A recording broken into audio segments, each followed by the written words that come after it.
Hayde, mao ni siya gibutang gabi nga flexiban gahapon sa hapon gibutangan siya flexiban para dili mo lusot ang tubig niya, dili siya magbaha. Pati yan kilid ani diri diri gibutangan ni siya diri flexiban mao ni siya mao ni flexiban 7760 para dili siya mabahan ato underground. Pag parehas gabi kusog kayong ulan, wala di tubig nga nakasulod di na gid siya masudlan og tubig.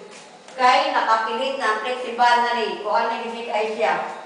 Durable na yung kayo. Hindi makasulod ang tubig. Salite, ang kisame, itanggal din siya tanan kay daghan na din siyang anay.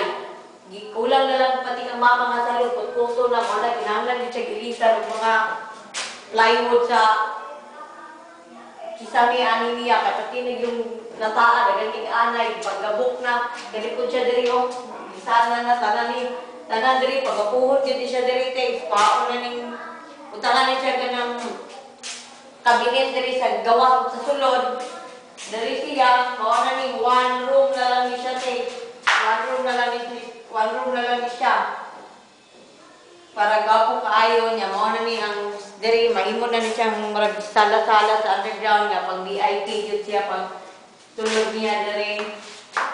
Kana lang siya, basta kayo mga flexible, dili na siya masundan ng tubig, dili na po may mabahaan, dili na po may maglima sa underground.